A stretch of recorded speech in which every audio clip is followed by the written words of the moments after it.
Some shows talk about one team. Other shows barely talk sports. This show will talk Packers, Brewers, and Bucks every day. It's Wisconsin Sports Daily with Steve Sparky Fifer. Served up by Wendy's on 1250 AM and 105.7 FM The Fan. Download the Wendy's app today.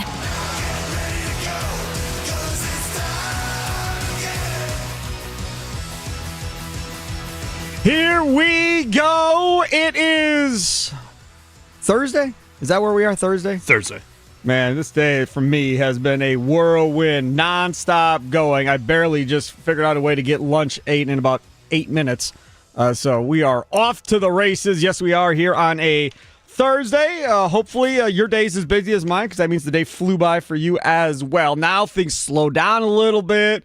I can get my brain wrapped around what's going on. Charlie Usen is over there on the other side of the glass as we broadcast live from the 1250 AM at 105.7 FM The Fan Studios, powered by the Potawatomi Sportsbook. Big guest.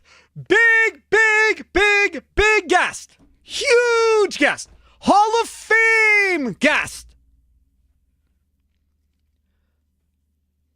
1987.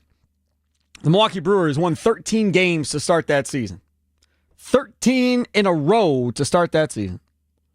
Along the way, Juan Nieves throws a no-hitter. Easter Sunday comes.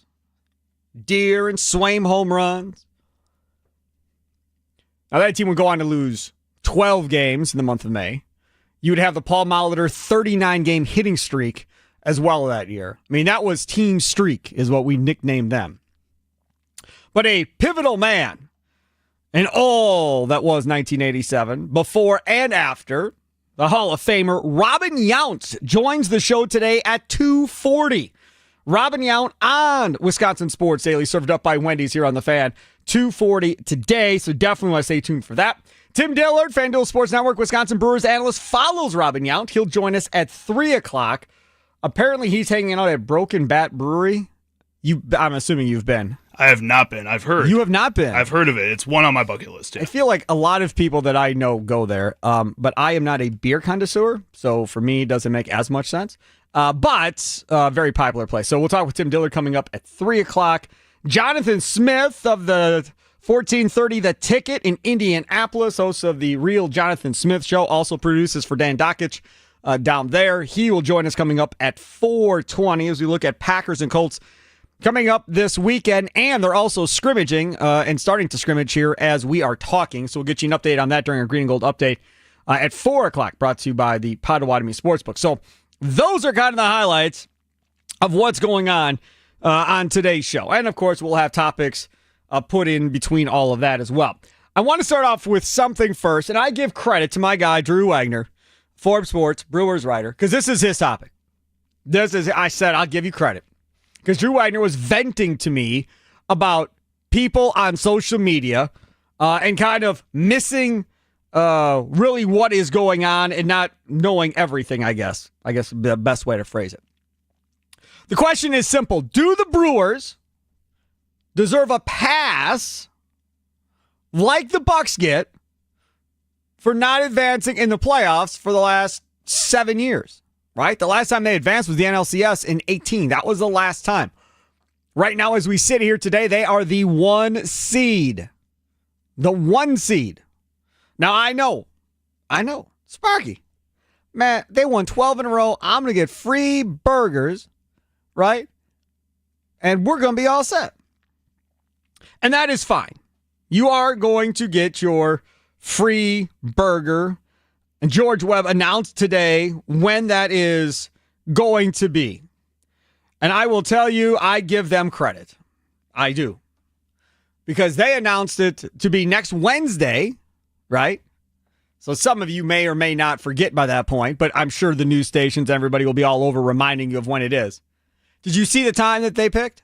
I did see the time that they picked. I was on this. It was brilliant. Tommy was like lame or whatever. Tommy I'm mad about it. Like really mad about it. Right, but this is why they did it when they did it. They picked 2 to 6 p.m. on a Wednesday. Now listen, for those of you that don't understand why they would do that, so they don't have to give away as much, you knuckleheads. if they did between 10 a.m. and 2 p.m. on a Saturday or a Sunday, it'd be over. It'd be all over. Like, you wouldn't be able to get into any of them. People would be backed up down the streets in cars. It would be over. Like, they'd all be screwed, right? But if I put it in a weekday where most people are working and can't come get their free burger, if I put it in a weekday in the middle of a business day, now I know I can control what I have. Yeah, I'll have a lot of retired people that probably come in that aren't working, or maybe some third shifters that have off in the afternoon. But a majority will not be able to come to get their free burger one way or the other between 2 and 6, like poor Charlie here. We're on the radio. I'm going to get like a cardboard cutout to stand in here for me. Yeah. And then I'm going to run real quick. So Pembroke is going to come in here to do the show? That's mean. I'm sorry. That's what I thought of. I was thinking of a peacock cardboard cutout. It's like a cardboard cutout peacock we put in the corner of the studio for Jack. That'd be kind of cool. With Jack's face on the body. We got like a couple Bango cardboard cutouts around here. We can just put a peacock face on it. We do. We have one in the KISS studio, actually. KISS FM. We just got headshots today, too, so it'd be perfect. We did. We could really jazz it up and make it look real nice for Jack. Anyway, so getting back to what we were talking about. So that's why 2 to 6 next Wednesday for these free burgers is why it is, right? So they don't have to give out as many. Because if they did it on a Saturday or a Sunday, like I said, it would be chaos. You'd have traffic jams all over the place. There's no way they'd be able to compensate for everybody coming in. They'd give them all away and then say, okay, we're now officially closed because we can't do this. It's done. You've ended the George Webb food chain going forward. So they had to pick it, figure out a way to do this. And then they could say, hey, I gave you an hour after most of y'all are off work at 5. I gave you 60 minutes to get to wherever you got to get to. So whatever. A lot of people will take advantage of those free burgers next Wednesday between 2 and 6. And congratulations to them for having a great promotion that is still going and has been going for so many years. And the Brewers, again, have hit it up 3 times, twice in the regular season, 87, and now this time. And Robin Yount will join us at 2:40 to talk more about the 87 team. And then, obviously, when you do it in 2018, I believe it was, regular season into the postseason, and to their credit, they honored it. They didn't say, oh, it doesn't count. It wasn't all in the regular season. They still honored it, so that was cool. But do the Brewers deserve a pass like the Bucks get for not advancing in the playoffs past round 1? Now, or past 1 round, I should say, no matter where they get into the playoffs. This is the thing, and this is why this gets brought up, because Drew's point to me when he was texting with me earlier today, or venting, I guess, via text, was why is it when the Bucks lose in the first round every year because Giannis can't stay healthy or Middleton can't stay healthy or Lillard gets hurt, it's always, well, we don't know what they would have done because our best player was hurt yet again. Drew Wagner then said, why don't the Brewers get that same pass like the Bucks always get? As he points out, in 19, Yelis's knee was the issue. Devin Williams punches a wall in 21, and he's gone. Then you had Woodruff in 23 hurt. 24, you had Woodruff and Yelich hurt. So he makes a pretty good idea here of what's going on. Woodruff had a shoulder in 23, a shoulder injury in 24, and then Yelich is back in 24 as well. It's a great point. It's a great point. And so that's why I'm asking you, why don't they get the same breaks from the fans that root for their team like the Bucks do that root for the Milwaukee Bucks? Now, I understand some of you don't care about the Bucks, don't watch basketball, hate the NBA. I get it. And I realize that some of you NBA people think that baseball is boring and there's no way you'd catch me dead watching a baseball game. So I get that the fan bases aren't as shared as maybe baseball and football are. Okay, fine. Or football and even basketball, because everybody in the state loves the NFL, obviously. So I understand you don't share fan bases, but it is interesting. We do give excuses all the time. I do all the time. I am guilty of giving them your best player can never stay healthy in the playoffs. I mean, I don't know how you can get mad at anybody else. But the Brewers don't get that same love. Instead, it's Mark spend more money, Mark do more, Mark do more. And at the end of the day, they've had some bad luck with health, I guess you could say. Nikolay Lawfan talking text line 414-677-1250. 414-677-1250. Facebook and Twitter at The Fan Milwaukee. Sound off with a recorded voice message on the Odyssey app. It's real nice and easy. You record it. You send it in through your app. Charlie can play it on his side, or Tommy Wirtz, who produces the Pack a Day radio show or the Mason Crosby show with Mitch Thunder and Ellis. He can play it back on his side as well. And YouTube. The chat is open. The chat is always open on YouTube. Just search The Fan Milwaukee on YouTube, and you can watch shorts, right? So smaller video clips. You can watch some of the recorded videos and interviews that we've done. You can watch all of the live stream shows that go there as well. So check it out today. Subscribe, like, share with others as well. We'd appreciate it. The Fan Milwaukee on YouTube. All right, Charlie Usen, why do you think the Brewers, or do you think the Brewers deserve a pass like the Bucks? No, and honestly, I don't really think the Bucks deserve a pass most of the time, too. I know a lot of fans give them the pass. I know multiple years we've talked about how, yeah, they don't have Giannis for this part of the series or Dame for this part of the series, but then we also complain about the biggest problem with Giannis is the fact that he's never healthy and never available, right, which means they don't get a pass if you're putting blame on somebody for the reason of them getting out of the playoffs there. I think the Brewers are kind of the same way. They've been to the playoffs, 7 out of the last 8 years? There's no excuse to be out of the playoffs as quickly as they are a lot of those years. And I know they got to the NLCS in 2018 with an MVP Christian Yelich type of season, but at the same time, you can't expect to go any farther if you don't put together a team of guys that can't stay on the field. And when you have Brandon Woodruff, who is constantly getting injured too, he's another guy, Christian Yelich, when you have a Devin Williams making stupid decisions, that all has to go back to the front office and the way they construct this team. So far this season, this team's been pretty healthy, like for way better than they were last year when we had to go through 80 different starting pitchers for this team. They've been really, really healthy this year, so definitely not this year they get that excuse, and I don't think they ever should get that excuse. Oh, look at this guy here. And that's a fair ball down to the right field corner. 2 runs will score, and Contreras comes through. Man, how about that? My goodness. Just slices one inside the bag.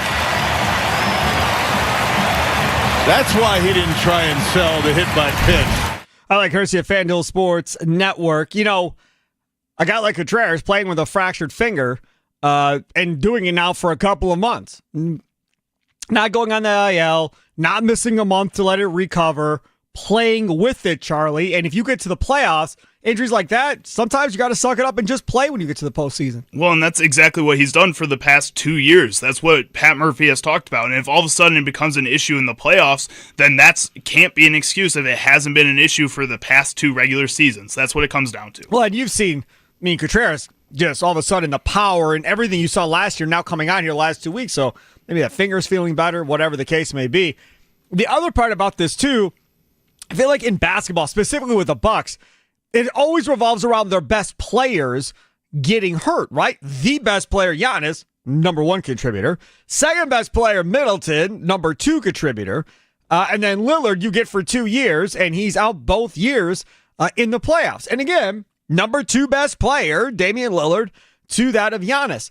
With baseball, because there are so many different players that contribute to a team victory, I think it's harder to give a team a pass if you lose one player, right?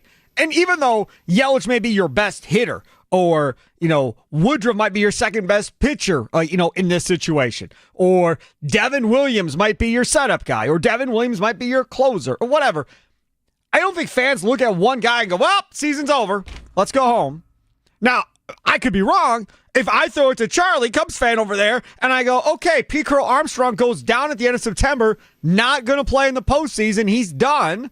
Do Cub fans go, well, that's the season, let's go home? Because that's one guy. You got Suzuki, you got Bush, you got Shaw, you got all these other cats. But what's the Cub fan reaction to that?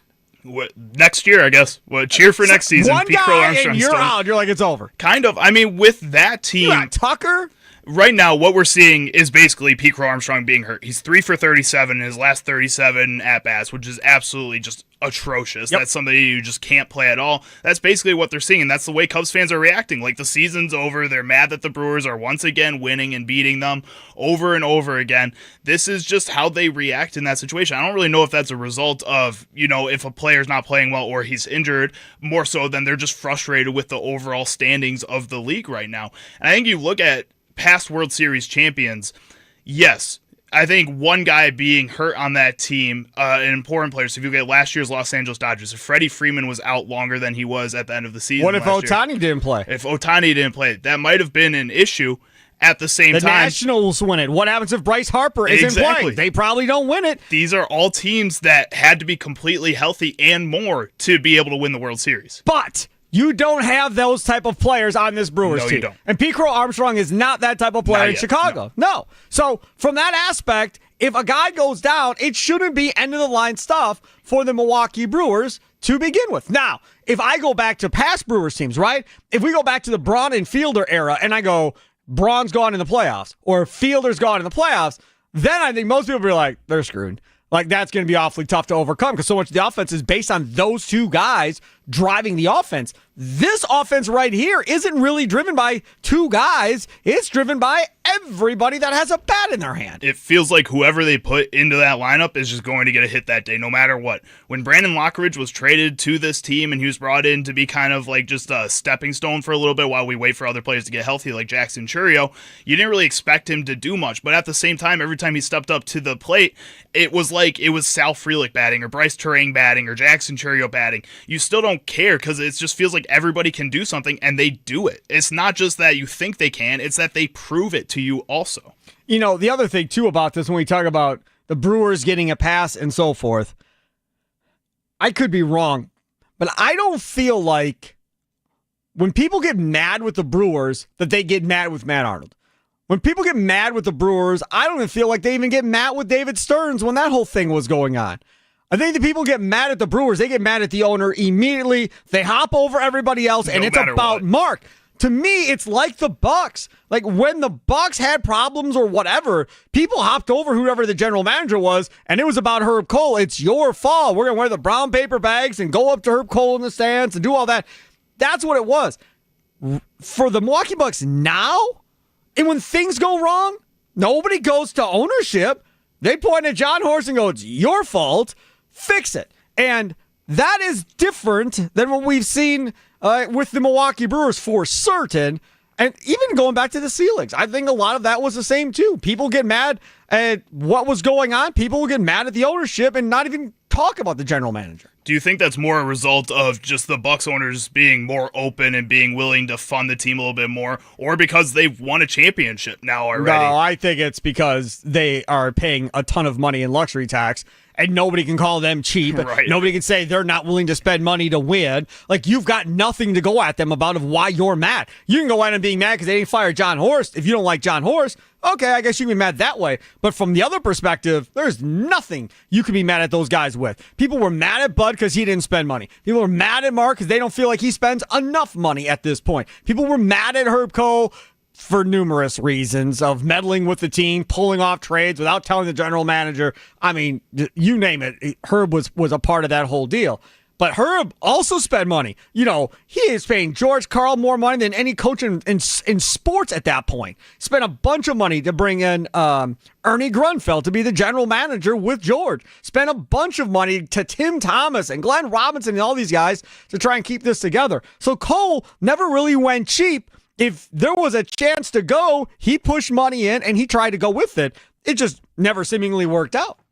Which, again, it isn't fair that they would jump to him then, if that was the case. So then that also, I guess, has to do with just kind of where the team is at that any given point. I think if the team overall is bad, no matter if the owner's spending money or not, I think people go towards the owners right away. That's what they did with Oakland. It didn't matter whether that team was going to spend money or they put together a good team. The ownership was to get blamed for it, but that's how they reacted. I think more so it's about how the ownership kind of embraces the city. I think the Bucks ownership has done a really good job at embracing the city, and because of that, yes, they're putting a ton of money in, but also the fans just love what the owners have done for not only the Bucks but all around the Bucks and everywhere in the city of Milwaukee. It just doesn't feel like Mark A is doing that same thing, despite this team feeling like it's embraced the city. He doesn't feel like he's embraced the city, and I think fans recognize that. Yeah, and I think you're absolutely right about that. He is our guy, Charlie Usen. Steve Sparky, Fifer with you. Coming up next, we're going to switch gears to the Green Bay Packers. Before we get back to the Brewers, Robin Yount, Brewers Hall of Famer, Brewers legend, Rockin' Robin, joins us coming up at 2:40, 20 minutes from right now. Tell your friends, tell your family members, a lot of your cases, tell your parents and your grandparents. Robin Yount is on the station. coming up at 2:40. We'll talk about Team Streak in 1987 and their 13-game winning streak and all of that fun stuff. Again, Robin Yount at 2:40. It's Wisconsin Sports Daily, served up by Wendy's, live from the 1250 AM and 105.7 FM, the Fan Studios, powered by the Potawatomi Sportsbook. See Sparky Fifer with you. Time for your fan weather forecast. 81 degrees, partly cloudy skies right now. Real feel of 83. Tonight, a low of 63.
First and goal. Can he get into the end zone? Yes, he can. Jacobs to the touchdown. Not the prettiest drive we've ever seen. No. But very effective. 10 runs, 2 passes. You don't see that very often on a 12-play drive. You will again with this year. That was a Packers-Lions game from December of last year. Josh Jacobs on the score. And Josh Jacobs ranked now on the NFL Films Top 100 Players list. We'll get to that momentarily. But Charlie said Eric Name has some details on the Milwaukee Bucks schedule release. So before we get back to Josh Jacobs, and we will, he'll tell us all about that. Also, don't forget the Hall of Famer, the legend, Robin Yount joins us in 17 minutes. 2:40, Robin Yount here on Wisconsin Sports Daily, served up by Wendy's. You zoomed in on yourself. That's what I was trying to I was looking up at my TV screen or something. All right, go ahead. So Eric Name actually released the whole schedule for the Milwaukee Bucks. The first game of the season on October 22nd is going to be a homecoming for Chris Middleton, coming back to Milwaukee. So it's Milwaukee versus Washington. That's at 7 o'clock. You better not boo him. Better not. Better not boo him. That would be pretty bad. Telling you, we're going to talk more about that between now and then. Better not boo this dude. The first game against Indiana, I know there's no Tyrese Halliburton, but it's going to be Miles Turner's first game against Indiana. Ooh. Again, that's at Indiana. Last night on social media wasn't ranked in the top 10 shot blockers by the new NBA basketball game. Interesting. Huh. Usually they give like really tall players in NBA 2K like way higher shot block ratings for some reason. Maybe it wasn't shot blockers. Maybe it was just center overall. Hold on, let me look. He quote tweeted it with some weird looking like emoji looking down at it. Like, here, I can show you kind of here. Whatever that thing is, I don't. It looks like an alien or something. I don't know what it is. But NBA 2K, yeah, top 10 shot blockers: Wembanyama, Holmgren, Williams III, Klingon, Kessler, Bona, Isaac, Gafford, Lively, and Huff are the top 10 shot blockers. No Miles Turner on NBA 2K. I mean, just some of those names, again, just kind of feels like it's just tall bias.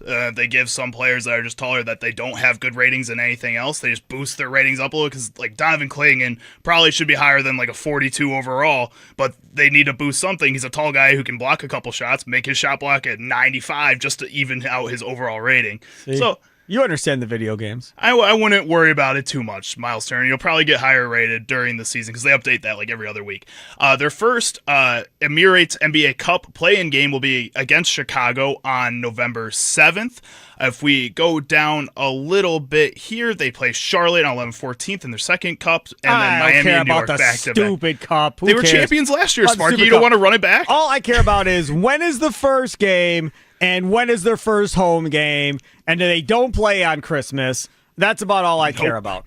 So, yeah, Washington is their first game and their first home game. Right. That'll be October 22nd. Where do they go from there? So they go to Toronto after that on October 24th, and then go to Cleveland, and then home against New York, home against Golden State, home against Sacramento. Ooh, so you better get off to that 2-0 start right away. Mm-hmm. Those are two games you should win, and then it's tough sledding probably after that, depending on who's healthy and who's not. Sacramento might not be as hard of a game as they had in past. Yeah, they don't but have New De'Aaron York, Fox. Golden State, Cleveland. It's going to be some tests.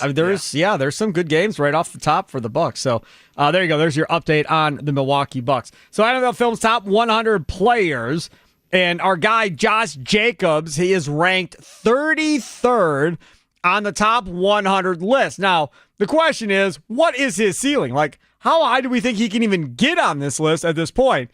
Because from a running back standpoint, right, you're talking Saquon Barkley, Derrick Henry, I'm guessing probably Jahmyr Gibbs is on there.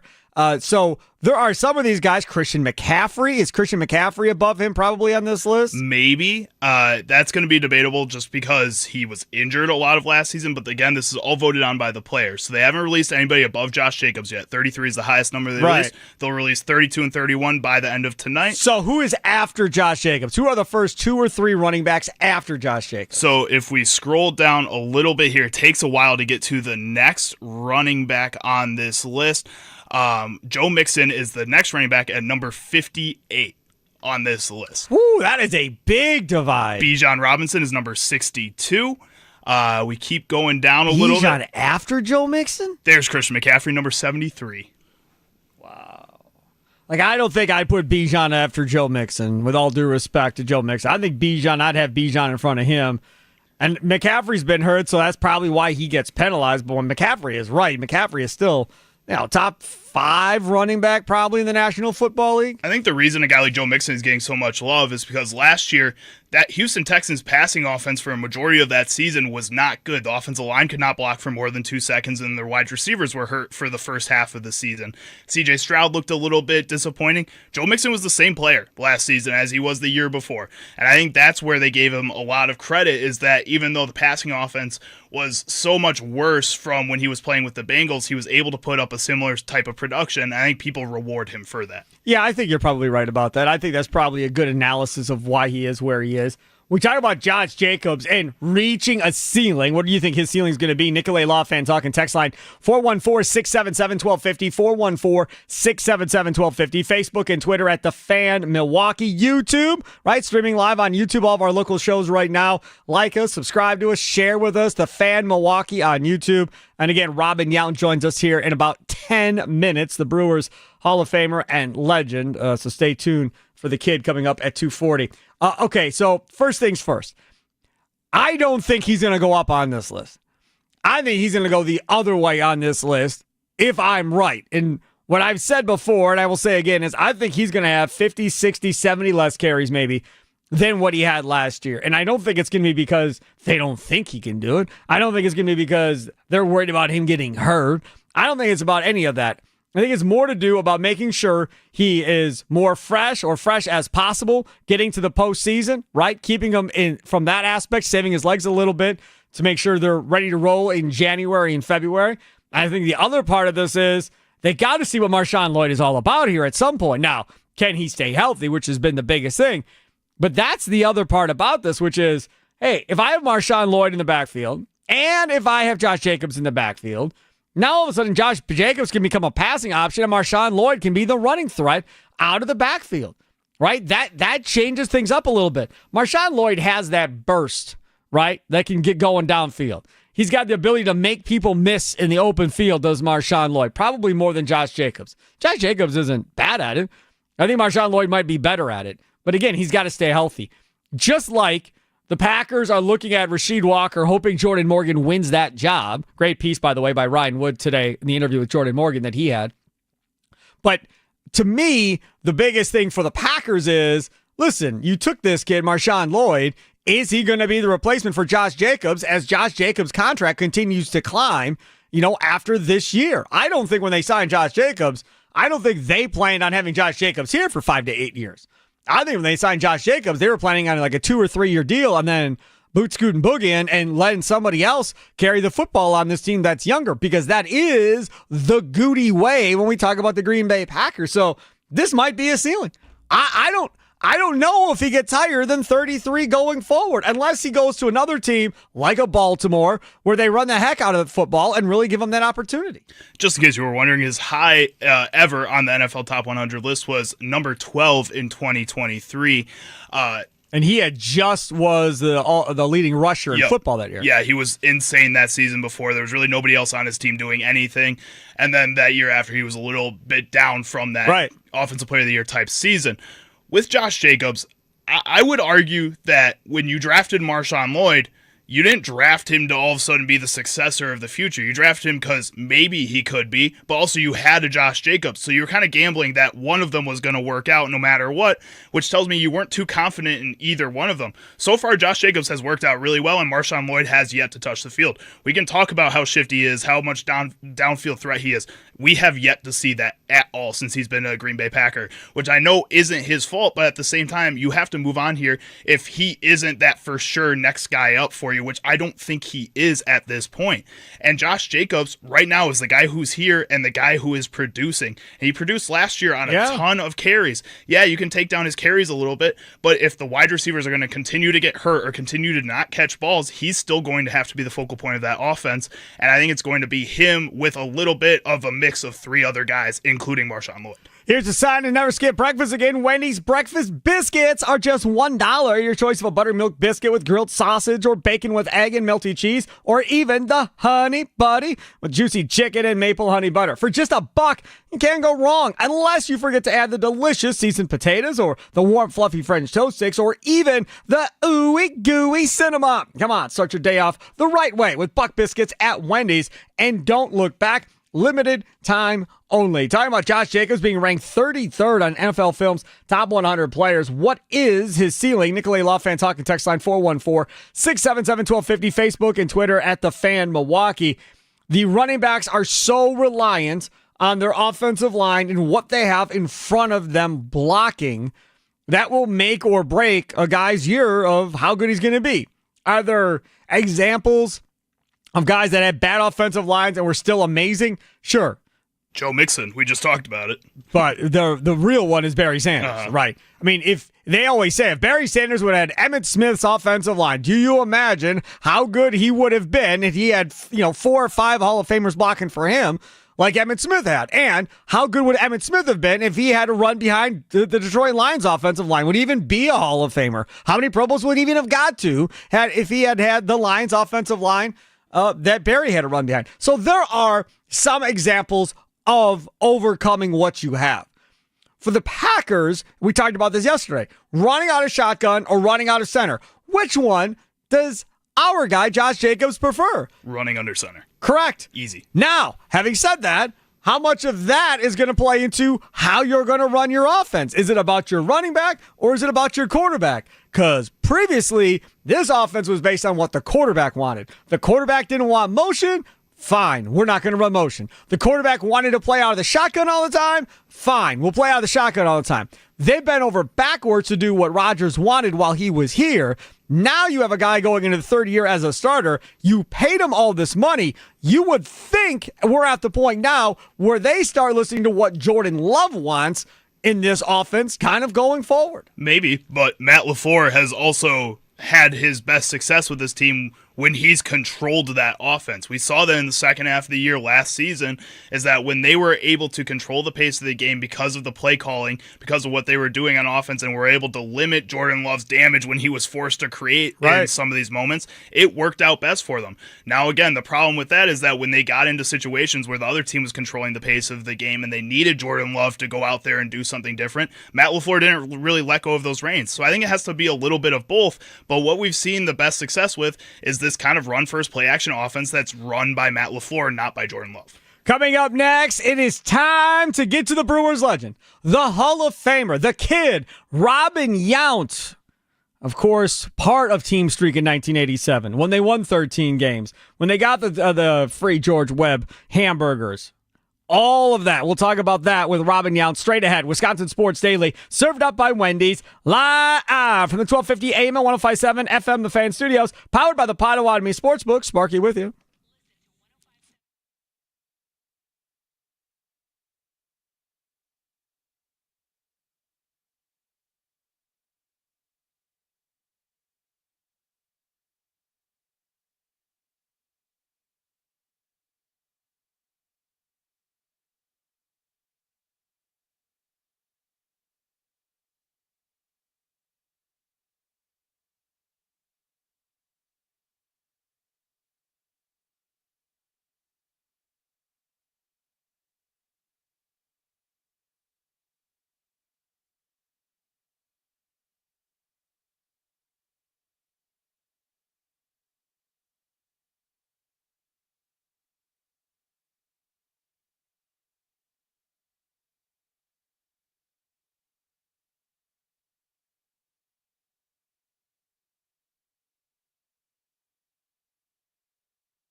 Welcome in, Wisconsin Sports Daily, served up by Wendy's. See Sparky Fifer with you.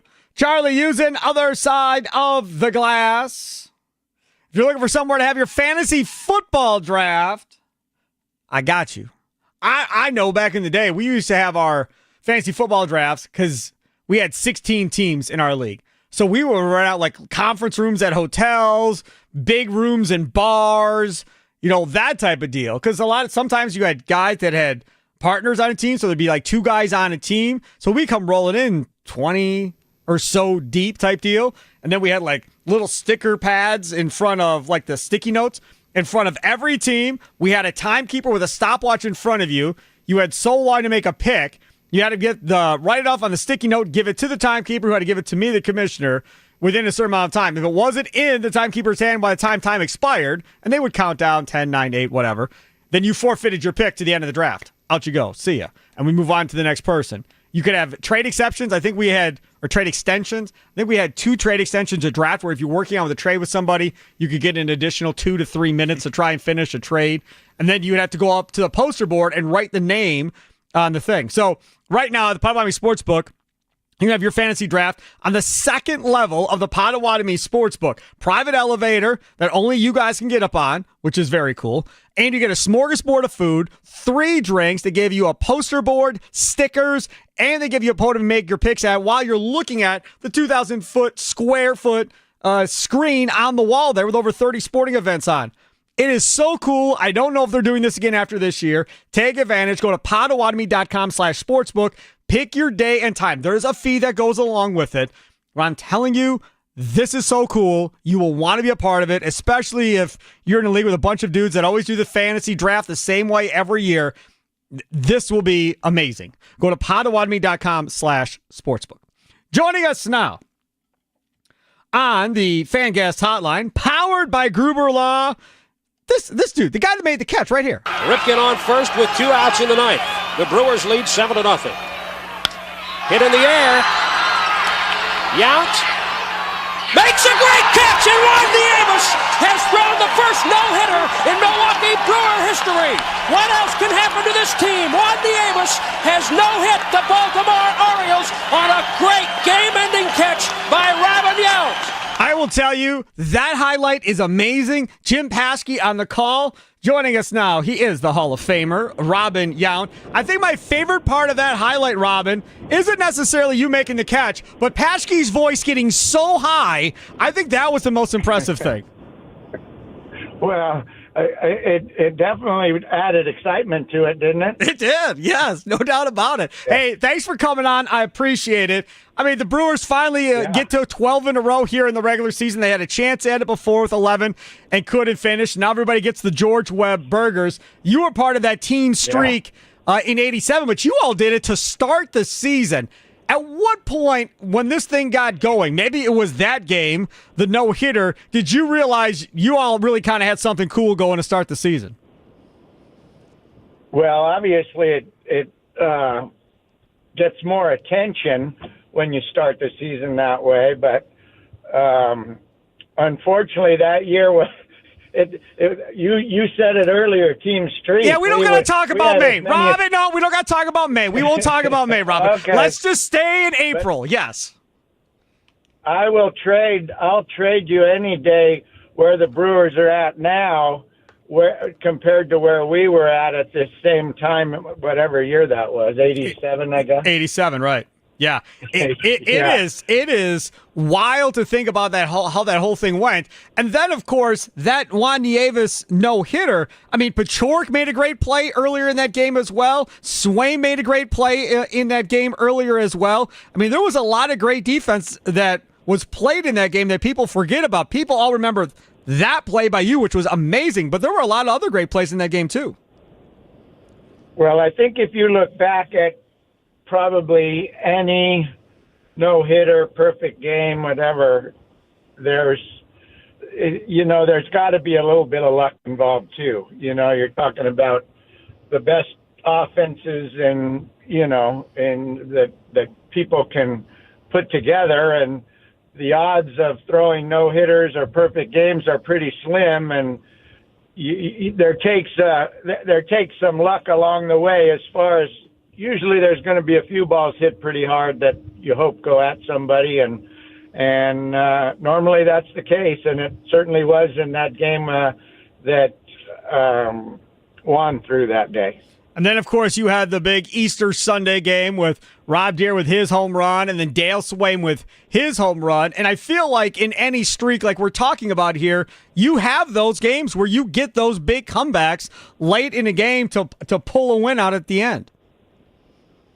Well, I go back to what I just said as far as no hitters and needing some luck along the way to win that many games in a row.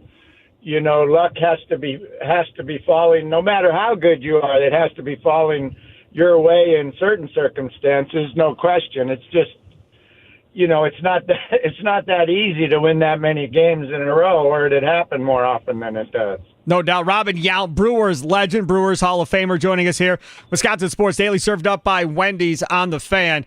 When we talk about this baseball team right now, where we're at, I'm not trying to put anybody down, but I mean, there doesn't appear to be the Younts and the Molitors and those guys on this team, and they all continue to call themselves the average Joes, the land of misfit toys. They all are saying this type of stuff about themselves on this team, where people don't know them, but people knew a bunch of guys on your team to start that year. Yeah, but I like to see it done the way it's done now. Nobody expects it, and except the guys in the clubhouse. I guarantee you they expect to go out and win every night. But the fact that they're doing it without a whole bunch of household names is sure fun to watch from the other side. You know, it's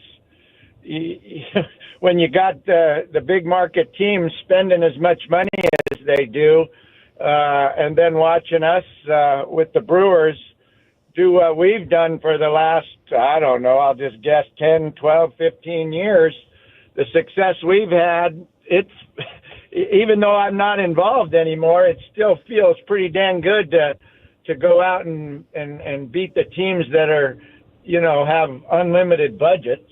When we talk about 87, was there a huge difference in financial disparity, kind of like it is now? I feel like there was obviously a difference between the Yankees and Milwaukee, obviously, but was there as big of a gap as there is now between, like, say, the Dodgers and the Brewers? I don't know. I bet there was certainly a big gap. You know, there's always been in baseball the larger markets versus the small markets, but I'm the wrong guy to ask what that actual financial gap is, but it seems like certain teams have unlimited budgets, and I don't remember them back when I played ever being unlimited. But you know, it is what it is. But it's sure nice to win more games than those guys. No question. Robin Yount, Brewers legend, Brewers Hall of Famer, joining us here on the guest hotline powered by Gruber Law here on Wisconsin Sports Daily, served up by Wendy's. See Sparky Fifer with you as well. So you guys ended up getting your streak to 13 games. Can you remember what happened in the game that ended the streak? Or have you kind of like, I don't even remember what happened in that game? I wish I had a memory that could remember more, but unfortunately I don't even have the slightest recollection of the game we lost. This is the thing. You'll have to tell me. No, I don't have it in front of me. I was just asking, because my thing is this. I feel like doing this, I mean, I've been doing this for 20 years at this station. Doing this, I feel like as a fan base, it's always holding on to things of heartbreak and despair, right? The Packers blow a chance to go to the Super Bowl in 2014, and all these different things that go wrong. Fans hold on to that, and they bring that up forever. And instead of enjoying the ride, which the Brewers have been phenomenal since the middle of May right now, and I just wonder, like 10, 15 years, the streak's going to end eventually, but when the streak ends, are people going to be pointing out something that happens in that game and not letting it go, or are they going to remember everything positive that led up to that moment? Well, hopefully they remember all the positive. You know, it's the best part to remember. You know, eventually it's going to come to an end. But more importantly, this is a fun, you know, piece of this season. But I guarantee you, everybody in that clubhouse will trade a streak like this for, you know, a good run in the playoffs. Yes. And ultimately a World Series. So as much fun as something like this is while it's happening, it still doesn't. You still don't reach your goal.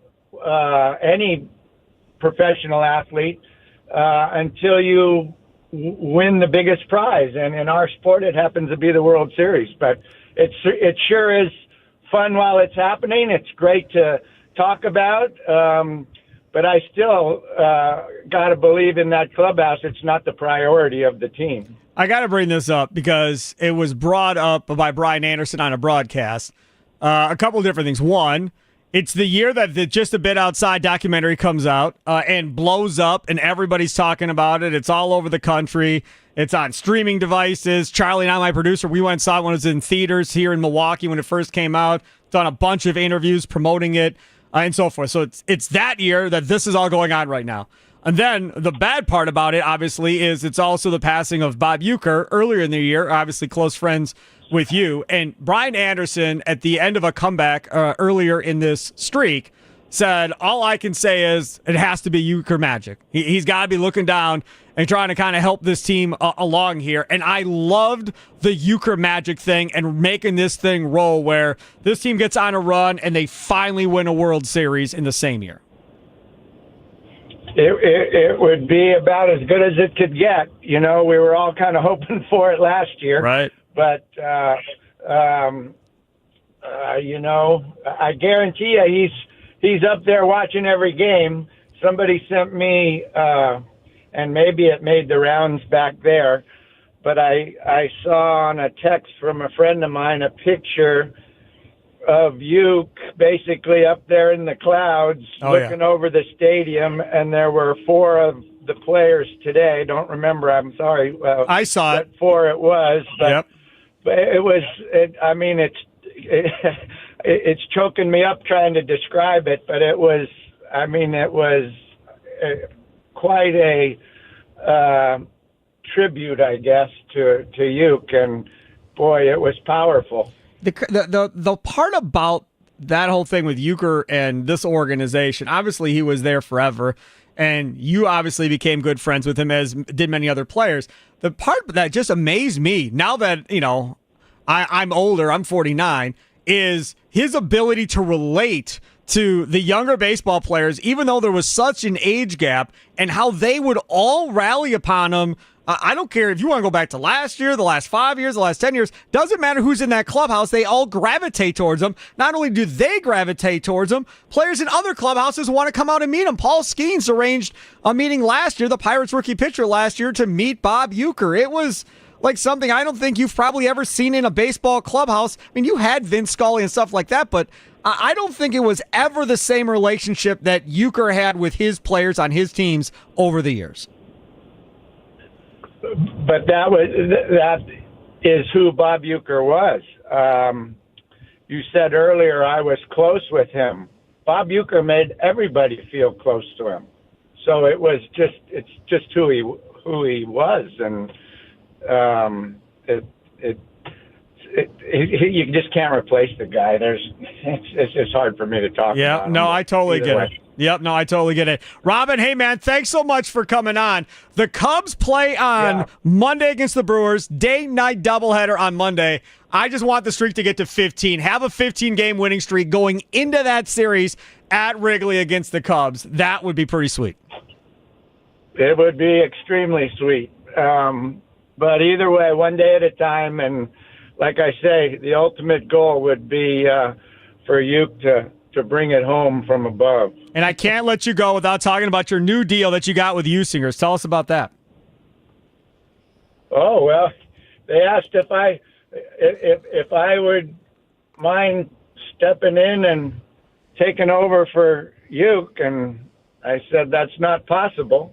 But if you'd like me to try, I would honor the idea, and so obviously it doesn't have the professionalism that you brought, but I try just as hard, and I love the company. So Fritz and Emily couldn't be nicer people. So it's exciting. It's just an honor, to be honest with you, to follow follow Uke. I'm not going to say I'm following in his footsteps because that's not possible, but just to be to tag along with Uke is an honor. I'll tell you another quick little story on the way out. My friend, who's right around 30, so he's significantly younger than me, but he's godparents to my daughter. His daughter, he named after Robin Yount, spelt it Robin, the whole deal, named her after you. That was the reason he did it. Obviously, he's not old enough to really have seen you play when you were playing, but still, all these years later, you have people naming their kids after you. That's got to be a pretty cool feeling. Well, obviously they didn't know me very well, but it does feel good. Get out of here. He is Robin Yount, Brewers legend, Brewers Hall of Famer. Hey, man, thanks so much for coming on. I really appreciate it. You're very welcome. Thank you. You betcha. Take care. There he is, Robin Yount, joining us on the Fan Guest Hotline, powered by Gruber Law. One call, that's all. Been trying to get Robin Yount on this show since we got back on the air on this station. We got Molitor when Euchre passed away. That, yeah. And now we've had Robin Yount on as well. Dude, for those of you that are younger, like Charlie, he was the dude. Like, here, he was the Brewers. Like, Molitor left in free agency and all of that other stuff, and he went from the 80s right into the 90s, and he was here the entire time. When you said Brewers baseball, it was Euchre and it was Yount. Those were the two guys. If you want to talk about building a Mount Rushmore for the Brewers and who's on and who's not, you can do whatever you want with 3 and 4. But 1 and 2 is Yount and Euchre on the Mount Rushmore. Not debatable. Pretty easy. Even people my age should know that. I still grew up going to grocery stores and seeing Robinade everywhere, and knowing who Robin Yount is and understanding the kind of impact he had on the Milwaukee Brewers as a young sports fan. I mean, he will always be 1 and 2 with Bob Uecker. Big fan of Usingers, obviously, and they made a great choice, obviously, right? Like we just said, Euchre and Yount 1-2 on the Mount Rushmore, and Euchre passes away, and they replace him with Robin Yount. Like, you couldn't have picked a better person. Choice. No better choice. Picked a better person, and remember, he was the guy that came in here and owned and was running Lakeshore Chinooks when that thing got going as well. He was the one that got brought in as the bench coach on that team that fired Ned Yost and broke that streak of 26 years, having the party at Summerfest. Yount was the bench coach for Dale Swaim when they were making that run into the postseason, too. I mean, he is just completely synonymous across the board right now with the Brewers and with this community. There really is, again, nobody better besides Bob Uecker than Robin Yount to represent that. Yount is a good dude. Coming up next, Tim Dillard, FanDuel Sports Network, Wisconsin Brewers analyst straight ahead. Wisconsin Sports Daily served up by Wendy's, live from the 1250 AM at 105.7 FM The Fan Studios, powered by the Potawatomi Sportsbook. Sparky here.